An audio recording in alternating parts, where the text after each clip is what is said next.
Okay, let's go. Good morning, good afternoon, good evening. कैसे हैं बालकों? सर हम बहुत अच्छे हैं। फाइनली आपका वेट, आप जिस चीज का इंतजार कर रहे थे वो फाइनली वो घड़ी आ चुकी है जहां हम स्टार्ट करने वाले हैं अपने चैप्टर नंबर 2 को। जी हाँ, सारे बालकों जल्दी आ जाइए, आज स्टार्ट करने वाले हैं chapter number 2। Sir chapter number 2 का नाम क्या है? बेसिकली आप सब लोग जानते हैं अच्छे से। चैप्टर नंबर 2 है गुडविल, नेचर एंड वैल्यूएशन। हम ये जानना चाहेंगे सर गुडविल का नेचर क्या होता है और गुडविल का वैल्यूएशन कैसे होता है। जी हाँ, गुडविल का वैल्यूएशन कैसे होता है।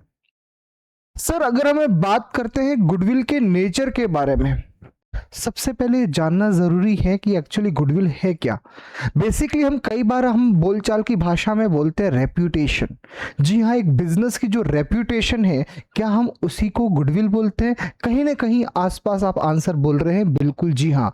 बट उसमें हम लोग अगर हम बात करें अकाउंटिंग स्टैंडर्ड 26, जी हाँ accounting standard 26 which is issued by ICAI, क्या उसका भी कोई रोल है? बिल्कुल, वो हम बिल्कुल अच्छे से समझेंगे इस पॉइंट को। आइए सारे बच्चे गुडविल का मीनिंग समझने वाले हैं। सर ये गुडविल एक्चुअल में है क्या? सर गुडविल जो है ना, बेसिकली गुडविल एक इनटेंजिबल एसेट्स है। क्या है बेटा? Intangible assets. Intangible assets sir आपने क्लास 11th में पढ़ा था। इंटेंजिबल एसेट्स वो एसेट्स जिसका कोई फिजिकल एग्जिस्टेंस नहीं है। जी हाँ, बिल्कुल सही सुन रहे हैं, फिजिकल एग्जिस्टेंस नहीं है, जिसको ना तो हम देख सकते हैं ना ही हम टच कर सकते हैं, वो अपने आप में क्या है? Intangible assets. तो बेसिकली अगर हम बात करें, गुडविल अपने आप में इंटेंजिबल एसेट्स है। गुडविल जो हमारी बिजनेस की रेप्यूटेशन है, सर उसका बेनिफिट क्या है?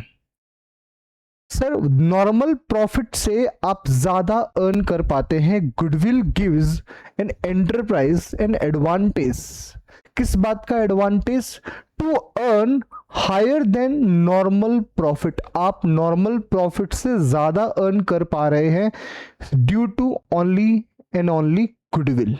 जी हाँ, ये गुडविल अपने आप में बहुत इंपॉर्टेंट है। कई बार आप लोग देखते हैं, लोग जब अपना बिजनेस स्टार्ट करते हैं तो बिजनेस का नाम, मतलब फर्म का नाम क्या रखना है, वो भी बहुत फर्क पड़ता है। आप सोचो कोई नया बिजनेसमैन आ रहा है तो उसको कहीं ना कहीं मेहनत करनी पड़ेगी। बट कई बार लोग फ्रेंचाइजी बिजनेस स्टार्ट करते हैं।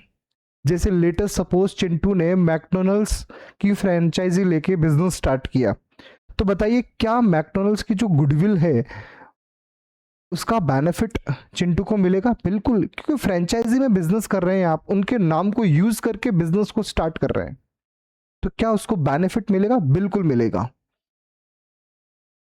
अगर मैं टेक्निकली बात करूं तो एक्चुअल में मुझे बहुत बेस्ट लगता है ये line, it is the present value.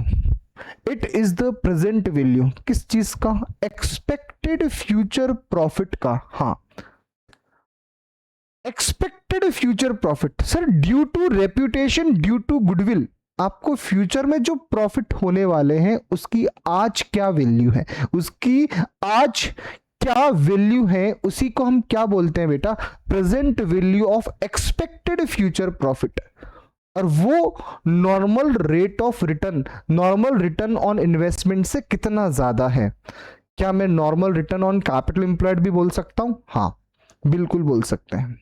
Simply अगर मैं बात करें नेट एसेट्स की, सर नेट एसेट्स का मतलब होता है एसेट्स माइनस लायबिलिटी। क्या मेरी बात समझ में आती है? उससे आपके बिजनेस की जितनी ज्यादा वैल्यू है, it is all about goodwill. जी हाँ, बिल्कुल सही सुन रहे हैं, it is all about goodwill. Okay, सारे बच्चे मुझे बताइए इस गुडविल का एक्चुअल में नेचर ऑफ गुडविल क्या है? इसका नेचर क्या है बेटा? हम सिंपली अगर बात करें, गुडविल एक इंटेंजिबल एसेट्स है और इसको अमोर्टाइज किया जाता है। बेटा हमने क्लास 11th में पढ़ा था, डेप्रिसिएशन चैप्टर पढ़ा था। वहां हमने एक वर्ड समझना स्टार्ट किया था which is all about amortization. जी हाँ, अमोर्टाइजेशन आप फील कर सकते हैं just like a depreciation, but amortization word is used for intangible assets. किसके लिए? Intangible assets.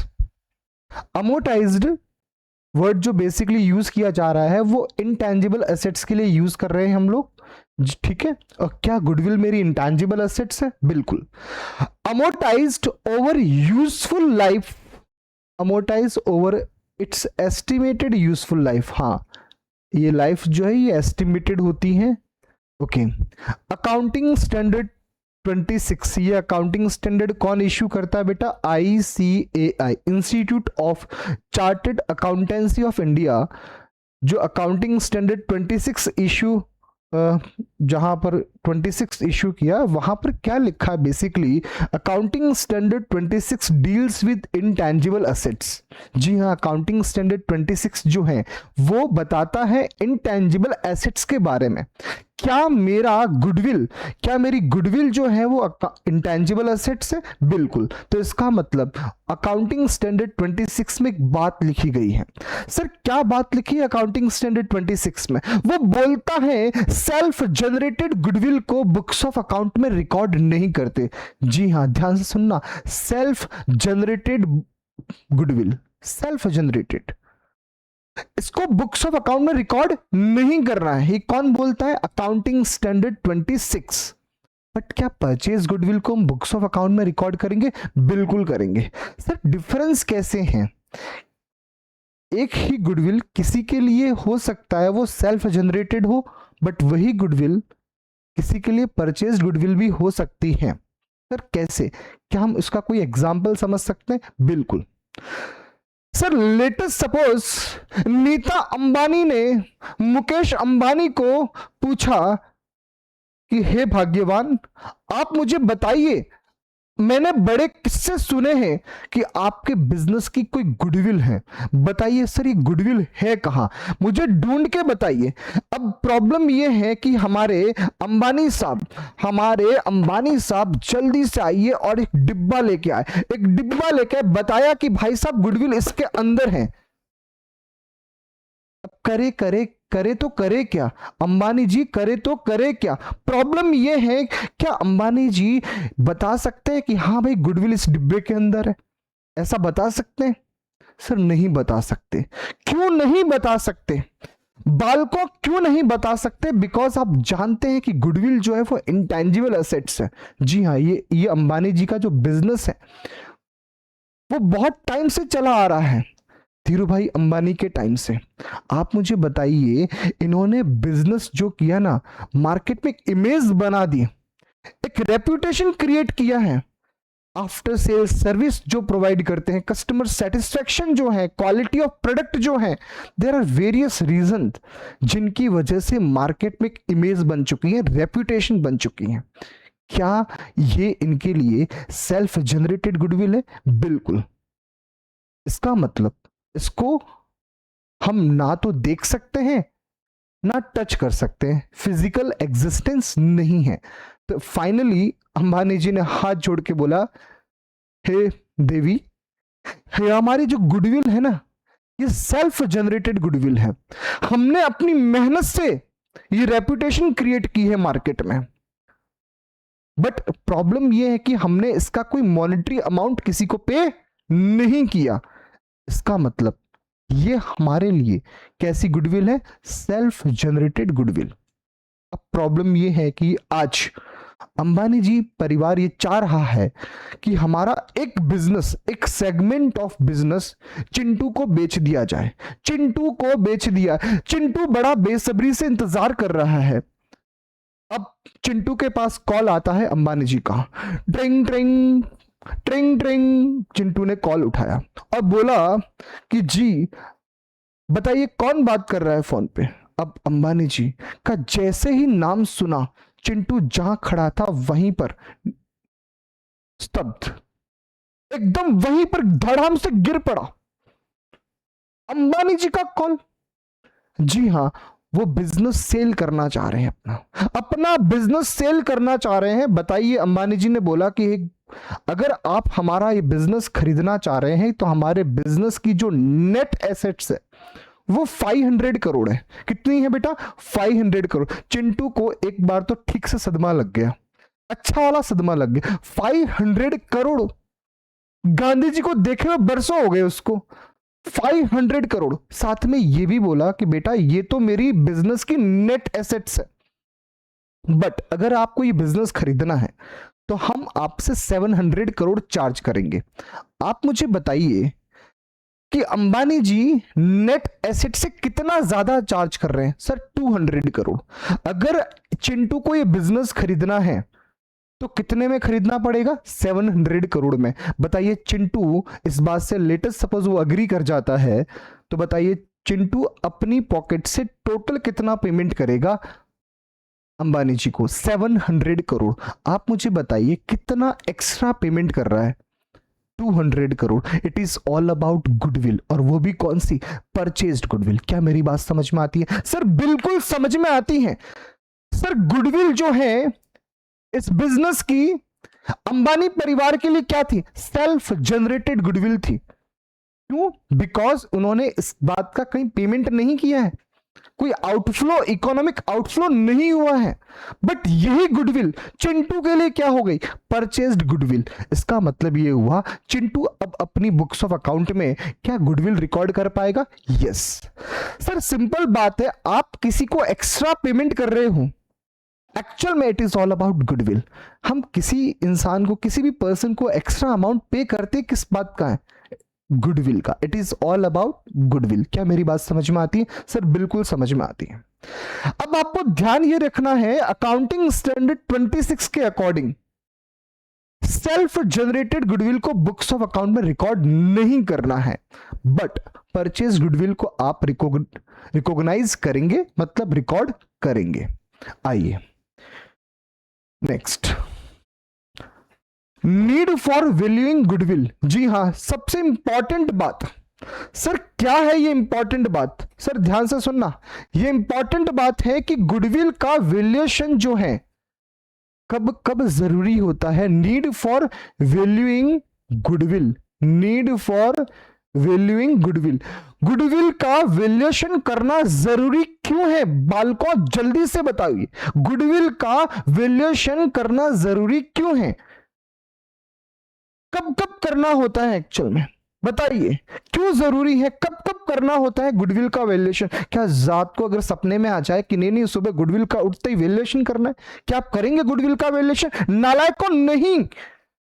तो सर कुछ स्पेसिफिक कंडीशंस बताइए, स्पेसिफिक सिचुएशंस बताइए जहां पर हमें गुडविल का वैल्यूएशन करना है। पहली situation, profit sharing ratio change हो रहा है।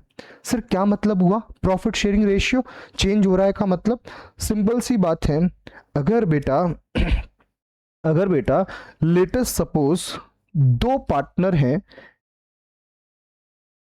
ए और बी, जिनका ओल्ड प्रॉफिट शेयरिंग रेशियो है 3:2, ओल्ड प्रॉफिट शेयरिंग रेशियो है 3:2, बट फ्यूचर में ये मेंटेन करना चाहते हैं 1:1। आप मुझे बताइए क्या इस सिचुएशन में कोई नया पार्टनर एडमिशन ले रहा है? नहीं। क्या पुराना पार्टनर छोड़ के जा रहा है? सर बिल्कुल नहीं। सिर्फ और सिर्फ क्या हो रहा है, इनके प्रॉफिट शेयर रेशियो में चेंजेस हो रहे हैं। इसी को बोलते हैं बेटा change in profit sharing ratio. क्या इस सिचुएशन में गुडविल का वैल्यूएशन करना पड़ेगा? The answer is yes. Okay, profit sharing ratio change हो रहे हैं। Next, a partner is admitted. जी हां, अगर किसी पार्टनर का एडमिशन हो रहा है क्या तब भी गुडविल का वैल्यूएशन होगा? बिल्कुल सर, ये आप बिल्कुल अच्छे से जानते भी हैं। लेटेस्ट सपोज दो पार्टनर है पी एंड क्यू, ठीक है। अब नया पार्टनर आर का एडमिशन हो रहा है। लेटेस्ट सपोज पी और क्यू जिनका ओल्ड प्रॉफिट शेयरिंग रेशियो है 3:2, R is admitted as a new partner. R is admitted as a new partner for 1/4 share of profit. 1/4 share of profit. बताइए, क्या नए पार्टनर का एडमिशन हो रहा है? बिल्कुल हाँ। सर क्या इस सिचुएशन में भी गुडविल का वैल्यूएशन होगा? जी हाँ, बिल्कुल होगा। सर और कब कब होता है? सर अगर कोई पार्टनर दुनिया छोड़ के चला जाए, मतलब सर दुनिया छोड़ के चला जाए इसका मतलब डेथ, अगर किसी पार्टनर की डेथ हो गई है तब भी गुडविल का वैल्यूएशन जरूरी है। और जी हाँ, अगर कोई पार्टनर फर्म को नॉर्मली छोड़ के जा रहा है, जी हाँ, क्या कोई पार्टनर फर्म को छोड़ के जा सकता है? हाँ बिल्कुल, प्रॉपर नोटिस देके वो फर्म को छोड़ के जा सकता है। क्या उस सिचुएशन में भी गुडविल का वैल्यूएशन करना पड़ेगा? बिल्कुल करना पड़ेगा। सर ये तीनों चीजें तो हमें समझ में आती हैं। प्रॉफिट शेयरिंग रेशियो अगर चेंज हो रहा है, या फिर किसी पार्टनर का एडमिशन हो रहा है, या कोई पार्टनर छोड़ के जा रहा है, या फिर किसी पार्टनर की डेथ हो गई, इन सभी सिचुएशन में गुडविल का वैल्यूएशन होगा। नेक्स्ट, सर अगर कोई फर्म बेच दी जा रही है, मतलब ए लिमिटेड अपना बिजनेस बेच रही है बी लिमिटेड को, ए लिमिटेड अपना बिजनेस बेच रही है बी लिमिटेड को, क्या उस समय भी गुडविल का वैल्यूएशन होगा? जी हाँ, बिल्कुल। नेक्स्ट पॉइंट है टू और मोर फर्म्स अमालगमेट। सर ये अमालगमेट वर्ड अच्छे से जो समझ पाएंगे वो नेक्स्ट आपके 12th प्लस मतलब बीकॉम फर्स्ट ईयर में, या कोई बच्चा अगर सीए कर रहा है तो वहां एक चैप्टर होता है अकाउंटिंग फॉर अमालगमेशन। जी हाँ सर, ये अमालगमेशन, और वैसे अमालगमेशन वर्ड कहीं ना कहीं आपको कहीं पढ़ने को या सुनने को बिजनेस स्टडीज में भी मिल सकता है। सर ये अमालगमेशन होता क्या? लेटेस्ट सपोज ए और बी फर्म है, दो फर्म है, firm A and firm B. Firm A और फर्म बी, ये दो फर्म है, ये दोनों मिलके एक नई फर्म बना रहे हैं, फर्म सी। ये नई फर्म बना रहे हैं, फर्म सी। क्या इसको हम अमालगमेशन बोलेंगे? जी हाँ। फर्म ए प्लस फर्म बी, ये दोनों मिलके एक नई फर्म बना रहे हैं, फर्म सी। क्या हम उसको अमालगमेशन बोलेंगे? बिल्कुल आप अमालगमेशन बोलें। क्या कुछ और भी हो सकता है? बिल्कुल। Latest suppose firm A take over कर रही है, take over the business of firm B, क्या उसको भी हम, कई बार क्या होती है जो स्ट्रगलिंग फर्म्स होती हैं, तो आपकी जो स्ट्रांग वाली फर्म है वो स्ट्रगलिंग फर्म को टेक ओवर कर लेती है, क्या उसको भी अमालगमेशन बोल सकते हैं? बिल्कुल बोल सकते हैं। अब एक पॉइंट ये भी है कि अगर मैं फर्म को कन्वर्ट करना चाहूं कंपनी के अंदर, क्या उस समय भी गुडविल का वैल्यूएशन होगा? जी हाँ, उस समय भी गुडविल का वैल्यूएशन होगा। क्या मेरी बात समझ में आती है? सर बिल्कुल समझ में आती है। सारे के सारे पॉइंट्स ठीक से रिवाइज करा दो, सिंपल सी बात है। हम एक जो नेक्स्ट चैप्टर पढ़ेंगे उसका नाम है change in profit sharing ratio, वहां से याद हो जाएगा। फिर नेक्स्ट पॉइंट आता है admission of a new partner, next आता है retirement of partner, next point आता है डेथ ऑफ पार्टनर। सब इन सारे सिचुएशंस में क्या गुडविल का वैल्यूएशन होगा? जी हाँ, गुडविल का वैल्यूएशन होगा। उसके अलावा 3 पॉइंट ये है कि अगर कोई फर्म अपना बिजनेस सेल कर रही है, या अमालगमेशन हो रहा है, या फिर एक फर्म कंपनी के अंदर कन्वर्ट हो रही है, क्या उस समय गुडविल का वैल्यूएशन होगा? बिल्कुल वहां पर गुडविल का वैल्यूएशन होने वाला है। नेक्स्ट पॉइंट है बेटा factors affecting the value of goodwill. जैसे बालकों, आपके एग्जाम में रिजल्ट को प्रभावित करने के लिए, रिजल्ट को इफेक्ट करने के लिए कई सारे फैक्टर्स होते हैं। सर क्या फैक्टर्स हो सकते हैं? आपने कितना पढ़ा, कितनी स्टडी की, वो तो फैक्टर है ही। आपने ठीक से कितना चीजों को समझा है, वो तो है ही। टाइम मैनेजमेंट भी एक फैक्टर रहता है। लेटेस्ट सपोज कोई बच्चा टाइम पे पेपर कंप्लीट ही नहीं कर पाता, तो क्या उसका रिजल्ट डाउन हो जाएगा? बिल्कुल। जब वो अटेंड ही नहीं कर पाया तो मार्क्स कम होंगे, परसेंटेज कम होंगे। Time management. और फिर हो सकता है वो एग्जाम के टाइम में उसकी हेल्थ अच्छे से नहीं रही, मतलब हेल्थ खराब हो गई, क्या वो भी उसके रिजल्ट को कहीं ना कहीं बिगाड़ देगा? बिल्कुल। तो मैं ये बोलना चाह रहा हूं कि आपके एग्जाम्स पे रिजल्ट के लिए जैसे कई सारे फैक्टर्स होते हैं, वैसे ही गुडविल कई सारे फैक्टर्स पे डिपेंड करती है। गुडविल का जो बेनिफिट है, ये गुडविल कब कब आपको बहुत अच्छा प्रॉफिट दिला सकती है। तो गुडविल का जो पॉइंट है, ये किन किन फैक्टर्स कौन कौन से ऐसे फैक्टर हैं जो कहीं ना कहीं गुडविल को प्रभावित करते हैं? पहला पॉइंट है सर एफिशिएंट मैनेजमेंट। किसी भी फर्म के अंदर, किसी भी बिजनेस के अंदर अगर आपका मैनेजमेंट जो है वो काफी एक्सपीरियंस्ड है, काफी कैपेबल है, काफी कॉम्पिटेंट है काम को करने के लिए, बताइए क्या उस फर्म की गुडविल प्रभावित होगी? बिल्कुल, आपके प्रॉफिट्स अच्छे होंगे और गुडविल भी अच्छी होगी। फेवरेबल लोकेशन, आपका बिजनेस जो है ना वो एक अच्छी लोकेशन पे है। अगर अच्छी लोकेशन पे है इसका मतलब कस्टमर बढ़ेंगे, और कस्टमर बढ़ेंगे तो सेल्स बढ़ेगी, सेल्स बढ़ेगी तो प्रॉफिट बढ़ेगा, तो इसका मतलब कहीं ना कहीं गुडविल आपकी अफेक्ट हो रही है। Next, favourable contract. जी हाँ, फेवरेबल कॉन्ट्रैक्ट।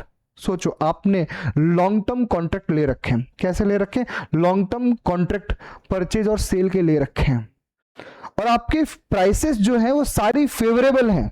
बताइए कहीं ना कहीं उससे भी गुडविल प्रभावित होगी? बिल्कुल प्रभावित होगी। नेक्स्ट है बेटा लॉन्गर एस्टेब्लिशमेंट ऑफ बिजनेस। जी हाँ, इसका मतलब क्या हुआ कि अगर आपका बिजनेस काफी लंबे टाइम से चल रहा है तो क्या उसका बेनिफिट भी मिलेगा आपको? बिल्कुल, उससे भी आपकी गुडविल प्रभावित होगी। Next, patents. जी हाँ, कुछ ऐसे बिजनेस होते हैं, मैन्युफैक्चरिंग बिजनेस जैसे हैं या कोई प्रोडक्शन का बिजनेस है, तो क्या वहां आपको स्पेसिफिक पेटेंट की जरूरत होती है? बिल्कुल। तो आपके जितने भी कोई नेसेसरी पेटेंट्स अगर कहीं जरूरत है उसका भी आपको कहीं ना कहीं गुडविल पे इफेक्ट नजर आएगा। नेक्स्ट है एक्सेस टू सप्लाई। सर इसका मतलब क्या होता है? एक्सेस टू सप्लाई का मतलब होता है कि आपके पास नॉर्मली जो एक्सेस टू सप्लाई का मतलब जहां पर कई बार क्या होता है सर, सप्लाई ऑफ मटेरियल जो है ना, सप्लाई ऑफ मटेरियल बड़ी डिफिकल्ट रहती है, मटेरियल की सप्लाई प्रॉपर नहीं हो पाती है, बट हमारे बिजनेस के गुडविल बहुत अच्छी है जिस वजह से हमें प्रॉपर सप्लाई मिल जाती है, हमारे कॉन्ट्रैक्ट काफी अच्छे हैं जिस वजह से हमें सप्लाई टाइमली मिल जाती है, और सब सप्लाई हमें रॉ मटेरियल की टाइम पे मिल जाती है, तो हम प्रॉपरली अपनी डिमांड जो है वो अच्छे से कस्टमर की फुलफिल कर पाते हैं, और ड्यू टू दिस एक्टिविटी हमारी सेल बढ़ेगी तो प्रॉफिट भी बढ़ेगा। ठीक है, तो ये सारे फैक्टर्स जो कहीं ना कहीं गुडविल को अफेक्ट करते हैं। नेक्स्ट जो पॉइंट आता है क्वालिटी ऑफ प्रोडक्ट। बेटा आप क्वालिटी में अगर आप कॉम्प्रोमाइज नहीं करते हैं, क्वालिटी आप मेंटेन करते हैं अच्छे से, तो कहीं ना कहीं उसका इफेक्ट भी गुडविल पे आता है। Market situation. Sir market situation का मतलब क्या हुआ? मार्केट के अंदर जो हो आपका डिमांड है, डिमांड ऑफ द प्रोडक्ट अगर बहुत ज्यादा है, बहुत ज्यादा है, ठीक है, हायर देन सप्लाई, आपके डिमांड जो है वो सप्लाई से ज्यादा है, डिमांड फॉर द प्रोडक्ट जो है वो सप्लाई से काफी ज्यादा है, it will lead to lower capital requirement. जी हां, उस समय आपको कैपिटल की रिक्वायरमेंट बहुत कम होगी, एंड एक तरह से वहां पर फिर प्रॉफिट भी ज्यादा आएंगे। Next, risk associated with the business. क्या मतलब हुआ sir? Risk associated with the business का मतलब यह है कि आप, if the risk associated to the business are lesser than normal business, अगर आपके जो रिस्क है वो नॉर्मल बिजनेस से अगर रिस्क कम है, नॉर्मली जो रिस्क होनी चाहिए उससे अगर आपकी रिस्क कम है बिजनेस में, तो बताइए आपका गुडविल अगेन क्या होगा? अफेक्ट होगा, प्रभावित होगा, और इससे आपके प्रॉफिट्स जो है वो अच्छे होंगे, हाई प्रॉफिट्स होंगे। नेक्स्ट, नेक्स्ट पॉइंट आता है नेचर ऑफ बिजनेस। जी हाँ, नेचर ऑफ बिजनेस क्या होता है बेटा? If the business of firm is of nature when the product deals are high demand although not short in supply. मतलब क्या होता है नेचर? कई बार क्या होता है, कुछ स्पेसिफिक बिजनेस होते हैं जिनकी मार्केट में डिमांड एनी टाइम बनी रहती है, और प्रॉब्लम साथ में ये भी पॉइंट है कि सप्लाई का शॉर्ट सप्लाई नहीं है, शॉर्ट सप्लाई नहीं है। शॉर्ट सप्लाई का मतलब मार्केट में सप्लाई भी प्रॉपर आ रही है, डिमांड भी भरपूर है, तो बताइए अगेन क्या प्रॉफिट्स आपके बहुत अच्छे होंगे? बिल्कुल, आपकी गुडविल अफेक्ट करेगी। पास्ट परफॉर्मेंस, सिंपल सी बात है, आपकी फर्म ने, आपके ऑर्गेनाइजेशन ने पास्ट में बहुत अच्छे से आपके काम किया है, और इनकी वजह से पास्ट आपका रिकॉर्ड बहुत जबरदस्त है, आपका प्रॉफिट्स जो है प्रीवियस ईयर से इस बार ज्यादा है, the firm earning higher profit year by year, अगर वो रेगुलरली बहुत अच्छे प्रॉफिट कमा रही है तो क्या इस पॉइंट का इफेक्ट भी गुडविल पे आता है? बिल्कुल आता है सर। और भी कई सारे फैक्टर्स हो सकते हैं, बिल्कुल। आफ्टर सेल सर्विस, जैसे आप सेल करने के बाद, कई सारी कंपनीज होती हैं जो सेल के बाद भी बहुत अच्छे से सर्विस देती हैं, क्या उसका इस पॉइंट का भी क्या कहीं ना कहीं कस्टमर के माइंड में एक रेपुटेशन क्रिएट करता है? बिल्कुल, it is all about goodwill. क्या मेरी बात समझ में आती है सर? बिल्कुल समझ में आती है, कोई प्रॉब्लम नहीं है। सारे बच्चे जल्दी से मुझे बताइए, क्या अब हम आगे पढ़ सकते हैं? बिल्कुल पढ़ सकते हैं। नेक्स्ट पॉइंट आता है बेटा types of goodwill. Types of goodwill, सारे बच्चे बताइए, टाइप्स ऑफ गुडविल हमने ऑलरेडी डिस्कस किया है बेटा। क्या डिस्कस किया? जल्दी से बताइए। टाइप्स ऑफ गुडविल हमने ऑलरेडी डिस्कस किया है। दो तरह की गुडविल होती है साहब। अकाउंटिंग स्टैंडर्ड 26 बोलता है कि सेल्फ जनरेटेड गुडविल जो होती है, सेल्फ जनरेटेड गुडविल, उसको बुक्स ऑफ अकाउंट में रिकॉर्ड नहीं करना है, बट जो परचेज्ड गुडविल है आप उसे बुक्स ऑफ अकाउंट में रिकॉर्ड करेंगे। जी हाँ, वही लिखा है, purchase goodwill it is the goodwill for which consideration is paid. हाँ जी, बिल्कुल सही बालको, बिल्कुल सही बात है। जिसके लिए आपने कोई ना कोई अमाउंट पे किया है वो अपने आप में क्या हो गई बेटा? Purchased goodwill. It may be recognised in the books of account. जिसके लिए आपने कंसिडरेशन पे किया है, आपने कोई अमाउंट पे किया है, इसका मतलब आप उसे बुक्स ऑफ अकाउंट में रिकॉर्ड करेंगे। और सेल्फ जनरेटेड गुडविल, जिसके लिए आपने कोई भी अमाउंट पे नहीं किया है, उसको आप बुक्स ऑफ अकाउंट में रिकॉर्ड नहीं करेंगे। क्या मेरी बात समझ में आती है सर? बिल्कुल समझ में आती है। तो आज की क्लास हम इतना ही रखेंगे। Thank you so much guys, take care, stay home, stay safe. Thank you so much. आप सारे कंसेप्ट्स को बहुत अच्छे से रिवाइज करेंगे। और हमने आज जो ये पॉइंट पढ़े हैं, purchase goodwill, self generated goodwill, जितने भी पॉइंट डिस्कस किए हैं, इवन जो फैक्टर्स हैं बेटा, हमने क्या क्या डिस्कस किया था एक बार वन बाय वन देख लो। चैप्टर नंबर 2 हमने यहां स्टार्ट किया, मीनिंग ऑफ गुडविल पढ़ा। उसके बाद में हमने डिस्कस किया है बेटा नेचर ऑफ गुडविल। ये बिल्कुल समझ में आ गया सर? बिल्कुल समझ में आ गया। नेक्स्ट पॉइंट है नीड फॉर वैल्यूइंग गुडविल, मतलब ये है कि गुडविल का वैल्यूएशन आपको कब कब करना जरूरी होता है। इसके लिए हमने सारे पॉइंट पढ़े। जब जब प्रॉफिट शेयरिंग रेशियो चेंज हो रहा है, admission of new partner, retirement of partner, death of partner, और ये 3 और भी पॉइंट है, ये सारे हम अच्छे से रिवाइज करेंगे। नेक्स्ट पॉइंट है factor affecting the value of goodwill. ये सारे पॉइंट्स जो कहीं ना कहीं गुडविल को प्रभावित कर रहे हैं और गुडविल को इफेक्ट कर रहे हैं। आपके प्रॉफिट्स हाई होंगे तो गुडविल ऑटोमेटिक आपकी बढ़ जाएगी। Thank you so much guys, take care, stay home, stay safe. Thank you so much. मिलते हैं नेक्स्ट क्लास में। Bye bye, take care. Okay, let's go.